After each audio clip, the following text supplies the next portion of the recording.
भाजपा निरंतर एक से एक मुद्दे जो है वो आपके सामने लाते हैं। आज उसी कड़ी में बात करने के लिए हमारे बीच में है हमारे सीनियर प्रवक्ता भाई अरुण गुप्ता जी, उनके साथ में है बड़ी बहन प्रवक्ता रजनी सेठी जी। अब मैं गुजारिश करूंगा भाई अरुण गुप्ता जी से कि वो अपनी बात आपके सामने रखें।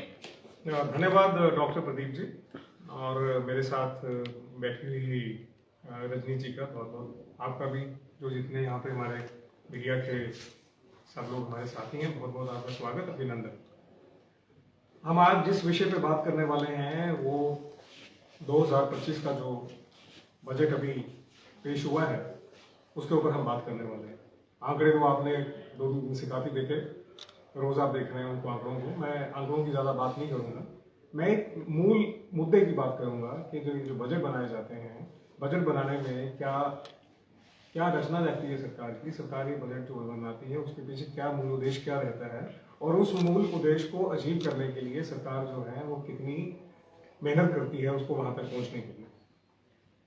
सबसे पहले हम ये बात समझें कि 2047 में जब हमारा देश 100 वर्ष पूरा करेगा, हमारा मानना ये है, प्रधानमंत्री जी जो हमारे इस देश के नेतृत्व करते हैं, हमारे जो नेता हैं, उनका मानना ये है कि ये भारतवर्ष उस जगह पर पहुंचना चाहिए जहां पे आज हम फिफ्थ इकोनॉमी से टॉप इकोनॉमी बनना चाहिए। और ये कहने को हम फिफ्थ इकोनॉमी से टॉप इकोनॉमी में कह तो देते हैं, लेकिन इस इकोनॉमी में वहां तक पहुंचने के लिए बहुत मेहनत करनी पड़ती है। और जब बहुत मेहनत करनी पड़ती है तो उसको एक बड़ा प्रॉपर डिफाइन करना पड़ता है, उसको प्रॉपर एक संशोधित करना पड़ता है, उसको प्रॉपर एक सिस्टम बनाना पड़ता है। और इस सिस्टम के बनाने के लिए सबसे ज़्यादा ज़रूरी ये है कि हमारे जो सिटीजन हैं, हमारे जो नागरिक हैं इस देश के, उनका जीडीपी, उनका स्पेंडिंग पावर, उनका पैसा, डिस्पोजेबल इनकम उनके पास होनी चाहिए। क्योंकि जब तक हमारे जो सिटीजन हैं वो एम्पावर नहीं होंगे इस चीज़ों में, जब तक हमारे सिटीजन के पास जो है वो कंफर्ट जोन नहीं होगा, कंफर्ट, तब तक ये जो हमारा देश है वो हम विकसित नहीं कर सकते। और उस देश को विकसित करने के लिए 2047 तक पहुंचने के लिए हमें आज से ही, और पिछले कितने 2014 से ही हमने उस पर काम करना शुरू कर दिया है, और 2014 से करते करते आज हम यहाँ तक पहुंचे हैं कि 2014 में हमारा जो इन्वेस्टमेंट का बजट था, जो सरकार खर्चती थी इन्वेस्टमेंट पे, वो सिर्फ 2 लाख करोड़ था। आज हम उसको बढ़ा के 10 लाख करोड़ के ऊपर चले गए हैं। इस 10 साल में 5 गुना ज्यादा इन्वेस्टमेंट जो है इस कंट्री में होती है। और जब इस कंट्री में इन्वेस्टमेंट होती है, ये इन्वेस्टमेंट जो है ये इंफ्रास्ट्रक्चर पे तो होती है, लेकिन उसके साथ साथ समाज का हर वर्ग, समाज के हर समुदाय, समाज का हर वो हिस्सा वो साथ में ग्रो करता है। और इस ग्रोथ को ही हम जीडीपी के नाम से कहते हैं कि जब तक देश में वो चीजें ग्रो नहीं करती, जब तक देश में प्रोडक्शन ग्रो नहीं करती, जब तक देश में कंजम्पशन ग्रो नहीं करती, ये सारी चीजें इकट्ठे मिलकर जीडीपी बनाती हैं। और हमारा जीडीपी जो है भारतवर्ष का, वो हर साल प्रोग्रेस कर रहा है। और उस प्रोग्रेस करने की जो कड़ी है, ये 2025 का जो हमारा बजट आया है, ये उस कड़ी की ही एक काम है जिसपे काम हुआ है। हमारे जो फाइनेंस मिनिस्टर जो थे सीतारमण जी, उन्होंने इस पे काम किया। हमने इस साल के बजट में 4 मेन इंजन लिए हैं जिसके ऊपर हम गति करना चाहते हैं, जिसके ऊपर हम काम करना चाहते हैं। पिछले साल भी हमने कुछ लिए थे, इस साल भी कुछ लेंगे, अगले साल भी कुछ होगा। तभी करके जितने भी हमारे सेगमेंट हैं समाज के, जितने हमारा सिस्टम है, वो एक एक करके एड्रेस होगा। जब एड्रेस होगा तो उसके ऊपर काम होगा तो उस पर ग्रोथ होगी। कृषि क्षेत्र हमारा एक ऐसा है जिसके ऊपर हमारे हर साल फोकस रहता है, क्योंकि हमारा बहुत बड़ा एक जो सेगमेंट है वो कृषि क्षेत्र में आता है, और वो बहुत से लोग जो हैं इसके साथ जुड़े हैं। और हमारे प्रधानमंत्री जी का मानना ये है, इनको हम अन्नदाता कहते हैं, क्योंकि ये लोग जो हैं वो हमें हमारी जिंदगियां देते हैं। ये लोग जो हैं ये हमें हमारी एक लाइफ की ग्रोथ देते हैं। तो एग्रीकल्चर जो है हमारा एक बहुत इंपॉर्टेंट सेगमेंट है, जिसके ऊपर ये बोले हम इस बार बहुत काम कर रहे हैं। उसके बाद हमारा जो एक छोटी इंडस्ट्री है जिसको हम एमएसएमई कहते हैं, ये एक ऐसी इंडस्ट्री है जिसमें बहुत से लोग इन्वॉल्व होते हैं, उनके एम्प्लॉयमेंट बहुत ज़्यादा जनरेट होती है, उनके बहुत ज़्यादा सिस्टम जनरेट होते हैं। तो एमएसएमई हमारा सेक्टर नंबर 2 है जिसके ऊपर हमारी वर्किंग चल रही है। उसके बाद हमारी जो मेन चलती है वो है इन्वेस्टमेंट है, कि हम जो इस देश में इन्वेस्टमेंट किस किस सेक्टर में करना चाह रहे हैं, और उस सेगमेंट में जब हम इन्वेस्ट करते हैं तो इन्वेस्ट करने के बाद ऐसी कौन सी चीज़ है जिसका बेनिफिट सोसाइटी को। ये एक तीसरा नंबर है। और चौथा नंबर है हमारे एक्सपोर्ट्स क्या है। हम लोग बाहर से चीज़ें तो मंगवाते हैं, लेकिन हम कितने कैपेबल बनते जा रहे हैं अपना सामान बाहर भेजने के लिए, वो हम एक्सपोर्ट के ऊपर फोकस करेंगे। मैं अगर एग्रीकल्चर की मोटी मोटी बात करूं तो हम ये कहना चाहेंगे कि एग्रीकल्चर में हम जो एक प्रधानमंत्री जी की एक योजना है, जो नई योजना हमने की है, वो प्रधानमंत्री धन धान्य कृषि योजना, जिसमें जो है हमने 1,70,1.7 करोड़ जो किसान हैं वो उसमें शामिल हैं, वो उसमें इन्वॉल्व हैं। और 100 ऐसे डिस्ट्रिक्ट्स हैं पूरे, आपको मालूम है हमारे पूरे कंट्री में 700 कितने प्लस डिस्ट्रिक्ट्स हैं, और उसमें से 100 डिस्ट्रिक्ट्स को जहां एग्रीकल्चर का फोकस कम रहता है या जहां एग्रीकल्चर की ग्रोथ कम है, उसके ऊपर फोकस किया गया है कि उसको हम आगे लेके जाएंगे और उसकी ग्रोथ करेंगे, और उसके लिए जो भी जरूरत होगा उसको डेवलप करने के लिए उसको किया जाएगा, चाहे वो वहाँ का इंफ्रास्ट्रक्चर होगा, चाहे वहाँ पे इरिगेशन फैसिलिटीज होंगी, चाहे वहाँ पे उनको खाद देने की बात होगी, चाहे उनको बीज देने की बात होगी, उनको हाइब्रिड बीज देने की बात, जो भी होगा उसको डेवलप किया जाएगा।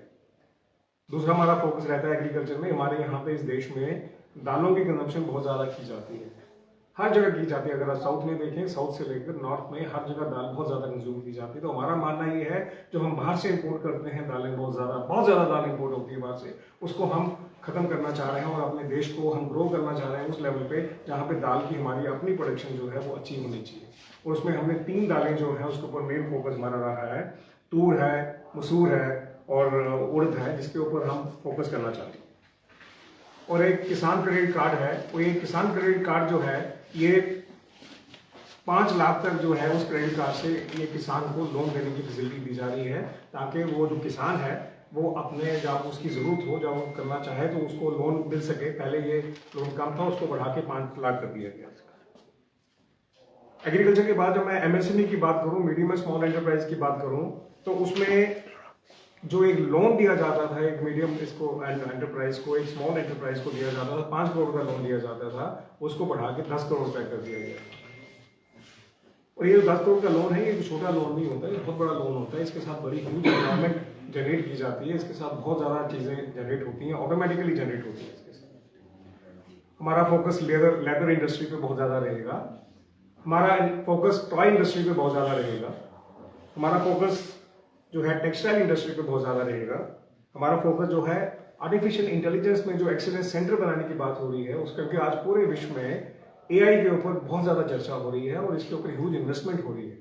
हमारा मानना यह है कि अगर भारतवर्ष को डिजिटल कॉन्सेप्ट में पूरा ग्रो करना है, अगर भारतवर्ष को आगे बढ़ना है, तो आपके पास जो एक्सीलेंस सेंटर है इसका एआई का, आर्टिफिशियल इंटेलिजेंस का, उसके ऊपर आपका कंट्रोल होना बहुत जरूरी है। अगर आपका उस पर कंट्रोल नहीं है तो आप जो है अपनी चीजें अपने हिसाब से, अपने देश की रिक्वायरमेंट के हिसाब से आगे नहीं चला सकते।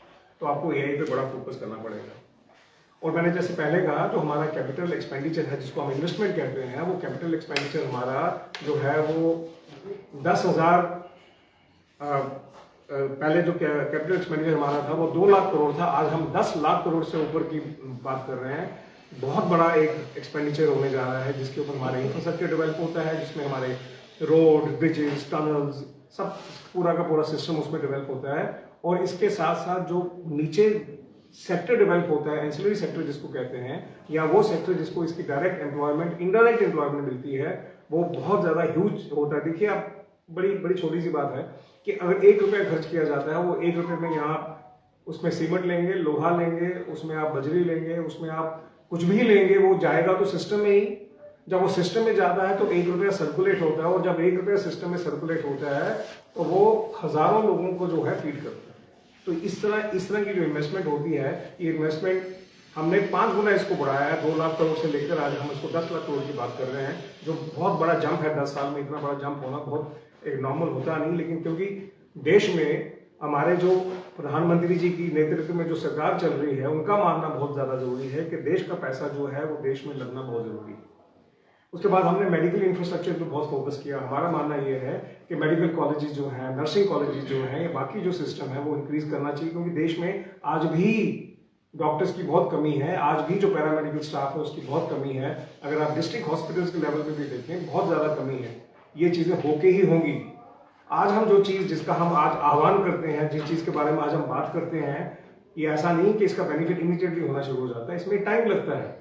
टाइम जब लगता है तो इसका मतलब ये है कि आज हमने सोचा, आज हम बात कर रहे हैं, या पिछले साल हमने सोचा, आज उसका बेनिफिट हुआ, आज जो हम सोच रहे हैं उसका बेनिफिट पर्कुलेट होते होते नीचे आता है, तो टाइम लगता है। लेकिन सबसे बड़ी बात यह है कि 2047 तक पहुंचने के लिए हमें आज से ही प्लानिंग करके वो वहां तक पहुंचना होगा। मेडिकल इंफ्रास्ट्रक्चर का पैरामीटर और हर डिस्ट्रिक्ट हॉस्पिटल में डे केयर कैंसर सेंटर को डेवलप किया जा रहा है। वो डे केयर सेंटर को इसलिए डेवलप किया जा रहा है कि हमारे देश के पूरे विश्व में ये कैंसर की जो एक सिस्टम है वो बहुत ज्यादा ग्रो कर रहा है। उसको कंट्रोल करने के लिए डे केयर का होना बहुत जरूरी है। 36 लाइफ सेविंग ड्रग्स हैं जिसके ऊपर जो इंपोर्ट की जाती है उसके ऊपर बड़ा ह्यूज कस्टम ड्यूटी लगा करता था, वो गवर्नमेंट ने टोटल एग्जाम कर दिया, और अब वो जो है 36 जो लाइफ सेविंग ड्रग्स है बहुत महंगी होती हैं, उसके ऊपर कस्टम ड्यूटी कम होने से बहुत चीप होगी और सस्ती होगी। सबसे इंपॉर्टेंट पॉइंट जो मैं आज आपके साथ करना चाह रहा हूं कि डिस्पोजेबल इनकम जो है लोगों की 7 लाख से डिस्पोजेबल इनकम बढ़ के 12.75 होगी और 1 करोड़ से ज्यादा लोगों को इसका बेनिफिट मिला। जब इतनी ज्यादा डिस्पोजेबल इनकम बढ़ जाती है तो वो डिस्पोजेबल इनकम से क्या होता है? डिस्पोजेबल इनकम से आपकी कंजम्पशन बढ़ती है, कंजम्पशन से आपकी प्रोडक्शन बढ़ती है, प्रोडक्शन से आपका ओवरऑल ग्रोथ बढ़ती है। तो इसी तरह इसी कॉन्सेप्ट को जीडीपी कॉन्सेप्ट कहते हैं। इसी तरह जीडीपी बढ़ती है और इसी तरह चीजें आगे चलती हैं। हमारा युवा पे बहुत फोकस रहता है कि हमारा जो युवा है वो बिल्कुल प्रॉपर इस पे काम करना चाहिए, और युवा की ग्रोथ के लिए हम जो है पूरी तरह से इस पे काम करते हैं। युवा ग्रो करना चाहिए। और देखिए जर्मनी में क्या होता है कि 95% पॉपुलेशन जो है वो उसके स्किल में रहती है। हमारा युवा भी जो है वो स्किल में डेवलप होना चाहिए। IIT जो है वो 65,000 जो हमारी वहाँ वैकेंसीज थी उसको बढ़ा के 1,35,000 कर दिया गया। न्यूक्लियर एनर्जी की जब हम बात करें तो न्यूक्लियर एनर्जी फर्स्ट टाइम ऐसा हो रहा है, न्यूक्लियर एनर्जी में किसी भी देश में ऐसा बहुत कम हुआ है कि प्राइवेट सेक्टर को इन्वॉल्व करने की बात की जाए। और जब आप प्राइवेट सेक्टर को इन्वॉल्व करने की बात करते हैं तो इसके हम न्यूक्लियर एनर्जी से हमारा मानना ये है, उससे हम पावर जनरेशन की जब बात कर रहे हैं तो 100 गीगाबाइट्स की बात कर रहे हैं, जो वॉट की बात कर रहे हैं, जो बहुत बड़ी पावर होती है, उसके ऊपर हम काम करने की कोशिश कर रहे हैं। तो इस तरह एक इनकम टैक्स का नया एक्ट आ रहा है, वो एक्ट अभी पार्लियामेंट में पेश होने वाला है। उस एक्ट से ईज बिल्कुल हो जाएगा, चीजें बिल्कुल कंट्रोल होनी शुरू हो जाएंगी। जो लोगों को कुछ कठिनाइयां आती हैं वो ठीक होना शुरू हो जाएंगी। और ओवरऑल हमारा मानना ये है कि जो बजट किया जाता है, बजट एक सिटीजन के ईज के लिए किया जाता है। जो बजट किया जाता है वो सिटीजन की बेसिकली एम्पावर करने के लिए किया जाता है, और उस बजट को आगे इंप्लीमेंट करने के लिए हम सब जो सिटीजन्स हैं या सरकार जो है वो मिलकर काम करती है। तभी हम 2047 का जो विकसित भारत है उसकी हम कल्पना कर सकते हैं। 2047 का जो हमारा एक संकल्प है हम उसकी बात कर सकते हैं। और हमारा मानना ये है कि इसको अचीव करने के लिए हम सबको मिलकर काम करना होगा। मेरे साथ रजनीश जी हैं, रजनीश जी अपना पक्ष रखें। धन्यवाद अरुण जी। महिलाओं का अहम योगदान। मोदी जी की सरकार ने बता दिया कि महिलाओं के बगैर देश उन्नति नहीं कर सकता, देश विकसित भारत नहीं बन सकता। बजट की बात अरुण जी ने पूरी डिटेल में आपसे कर ली, तो महिलाओं से रिलेटेड भी कुछ पॉइंट्स उन्होंने रखे हैं जिनकी बात मैं करना चाहूंगी। महिलाएं 2014 के बाद से मोदी जी के कार्यकाल में समझ रही हैं कि वो समाज का बराबरी का हिस्सा है। ये हम सब जानते हैं कि 50% जो है वो महिलाएं हैं हमारे समाज की। हमारी समाज की तरक्की तभी मुमकिन है जब महिलाओं के लिए भी कुछ प्रावधान रखे जाएंगे। 4 चीजों पर फोकस किया गया है बजट में: गरीब, युवा, अन्नदाता और नारी। खासतौर से युवा और नारी पे फोकस किया गया है। नारियों के लिए जो सक्षम आंगनवाड़ी सेंटर्स हैं उनको सक्षम करने की बात की गई है। जो पोषण है 2.0 उसके तहत कहीं ना कहीं जो 1 करोड़ गर्भवती महिलाएं हैं और 20 लाख जो हमारी किशोरियां हैं, 8 करोड़ के करीब बच्चे, उनको न्यूट्रिशन चीजें दी जाएंगी, ये सरकार ने तय किया है। इससे पहले मिशन शक्ति ऑलरेडी था, उसको एम्पावर करने की बात की गई है, जिसके तहत 3,150 करोड़ ये बजट में प्रावधान रखा गया है जो अलग अलग स्कीम्स है महिलाओं को लेकर, जैसे बेटी बचाओ बेटी पढ़ाओ या वन स्टॉप सेंटर या skill building. One stop centre उन महिलाओं के लिए जहां डोमेस्टिक वायलेंस महिलाओं के साथ होती है और वो उस स्टॉप सेंटर में जाकर अपनी सहूलियतों को पा पाते हैं और उनको वहां पर कहीं ना कहीं लीगल बेनिफिट और लीगल मदद भी मिलती है उन महिलाओं को। मोदी जी के बजट में जो पहली बार कोई महिला अपना बिजनेस शुरू करना चाहती है, ऐसी 5 लाख बहनों को कहीं ना कहीं 20 करोड़ रुपए देने के टर्म लोन देने का जो बेनिफिट है वो सरकार ने घोषित किया है। तो मुझे जो कहना है आपके माध्यम से कि महिलाओं के कारण आप लोग देख रहे हैं कि लगातार किस तरीके से महिलाएं वोटिंग करती हैं और एक सरकार को बनाने का काम करती हैं। मोदी जी ने महिलाओं की पावर को समझा है और मुझे लगता है कि 2047 का जो विकसित भारत का लक्ष्य लेकर हम लोग चल रहे हैं उसमें महिलाओं की अहम भूमिका रहेगी। इसके लिए मैं महिलाओं की तरफ से मोदी जी का बहुत बहुत धन्यवाद करना चाहूंगी। अपनी फाइनेंस मिनिस्टर निर्मला सीतारमण जी का भी धन्यवाद जिन्होंने महिलाओं की चिंता की। बहुत बहुत धन्यवाद।